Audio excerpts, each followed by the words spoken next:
మీ business ఏదైనా మీ ఊర్లో promotion చేయాలంటే అది సుమన్ టీవీతోనే సాధ్యం. ఇప్పుడే సంప్రదించండి.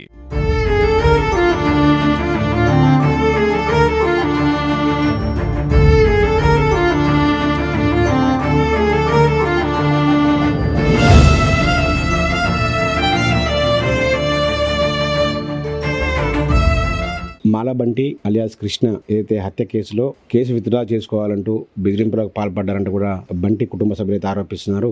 ఇదే విషయంపై మనతో మాట్లాడడానికి ఏదైతే నిందితులు నవీన్ ఫ్యామిలీ ఉందో, నవీన్ వాళ్ళ మదర్, భార్గవి వాళ్ళ మదర్ మనతో ఉన్నారు. వారితో అడిగి చెప్పుకున్నాం. నమస్తే అండి మంజుల గారు. ఇది 2 కోట్లకు డబ్బులు ఇస్తాము, కేసు విత్డ్రా చేసుకోవాలని మమ్మల్ని బెదిరిస్తున్నారని చెప్తున్నారు బంటి వాళ్ళ నాన్న, వాళ్ళ ఫ్యామిలీ. నిజమేనా? మీరు అలా ఆ ప్రయత్నం? లేదండి, ఆ ప్రయత్నం లేదు. మా వాళ్ళు పోయి జైల్లో పడి మేము ఇబ్బంది పడుతున్నాం. ఇంటి దగ్గర ఎవరు లేరు, మమ్మల్ని చూసుకునేటోళ్ళు కూడా లేరు. అంతా పోయి అలా ఉన్నారు ఫ్యామిలీ మొత్తం. అసలు అలాంటి బెదిరింపులు అనేది మాకేం లేదండి. అలాంటి బెదిరింపులు అనేది మాకు లేదు. ఆ 2 కోట్లు తెలియదు, ఏది తెలియదు. అది ఎవరు మరి? 2 వ్యక్తులు ఎవరు? బైక్ పైన 2 వ్యక్తులు వచ్చారు, వాళ్ళు మమ్మల్ని బెదిరించారని చెప్తున్నారు. మీ బంధువులు ఎవరైనా ఉండొచ్చు? లేదండి, మా బంధువులు ఎవ్వరు లేరు. ఎవరు బెదిరింపులు లేవు, ఎవరు బెదిరించలే, ఎవరు ఇస్తానులే, ఎవరిని ఏం బెదిరింపలే. లేదండి అలాంటివి. మేమే బాధలో ఉన్నాం. ఇప్పుడు సిచ్యువేషన్ బాగాలేదు, మాదే పరిస్థితి. మేమే బయటికి వెళ్తలేము. మా పొలాలు ఖరాబ్ అయిపోతున్నాయి, చాలా నష్టపోతున్నాం మేమే. ఏదో పిల్లలు ఎట్లా జరిగిందో ఏమో అది మనకు తెలియదు. మాకు ఆ పిల్లలు గొడవలు పెట్టుకొని ఏం చేసిరో ఏమో. మాకు కులం అనే అది ఉద్దేశం అయితే లేదు. మేము కూడా అందరితో స్నేహం చేస్తాం. మేము కులం అని మేము ఎన్నడూ వేధించలే. భార్గవి బంటి వాళ్ళ ఇంటికి మీరు అప్పుడప్పుడు వెళ్ళారని తెలిసింది. వెళ్ళేవారా నిజంగా? అంటే వెళ్ళలేదండి. ఒక్కరోజు మాత్రం మా పాప వస్తుందేమో అన్న ఉద్దేశంతో వెళ్ళినాం. కాకపోతే ఫోన్లో అప్పుడప్పుడు ఫ్రెండ్స్ ద్వారా మాట్లాడేదండి. కాకపోతే మేము ఇక మా ఉద్దేశం మాకుంటే మేము ఎందుకు చంపుకుంటామండి? మాకు పాప 6 నెలల నుంచి పోయిందనే ఉద్దేశంతో సరే పోతే పోనీ ఆమె వెళ్ళిపోయింది అనే ఉద్దేశంతో వదిలేసినాం. మాకు చంపాలని లేదు, కులం అనేది భేదం అనేది లేదు మాకు. మేము కూడా అందరితో స్నేహం చేస్తాం.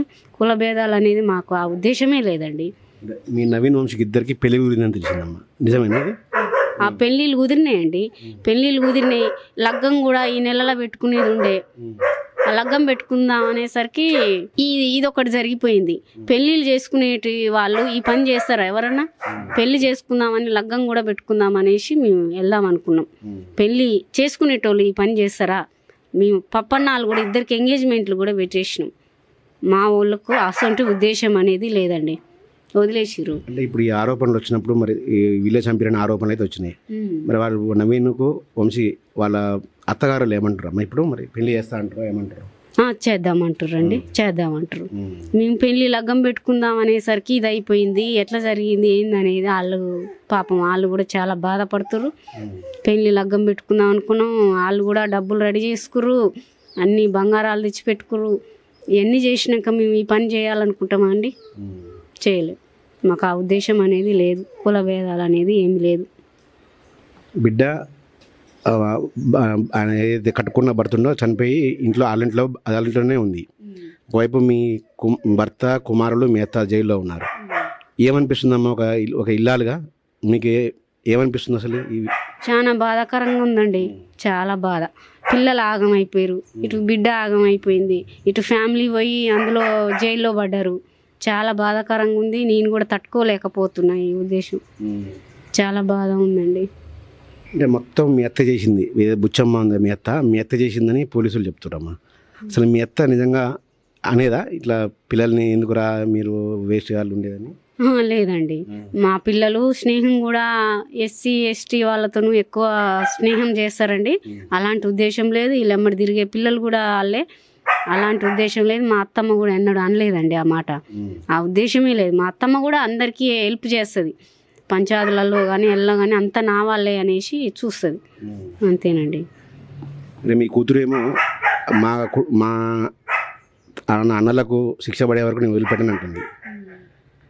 ఓవైపు ఏమో మీరు ఒంటరిగా మిగిలిపోయారు, అక్కడ ఆమె ఒంటరిగా మిగిలిపోయింది. అంటే ఏమి ఏమైనా చెప్తారా? మీ కూతురికి ఏమైనా చెప్తారా? చెప్పాలంటే ఆమె ఎటుగాని పరిస్థితిలో ఉందండి. ఆమె బాధాకరంలో ఉంది, మేము బాధాకరంలో ఉన్నాం. ఆమె ఉద్దేశం ఎట్లా ఉందో మనకు తెలియదండి. ఇక వస్తానంటే ఏం లేదు, తీసుకొచ్చుకుంటాం. ఆమె బాధలో ఉంది, మేము బాధలో ఉన్నాం. చెప్పుకోలేని పరిస్థితి ఇది. ఒకరికోలం చెప్పుకోలేని పరిస్థితి ఇది. ఆమె బాధలో ఉంది, మేము బాధలోనే ఉన్నాం.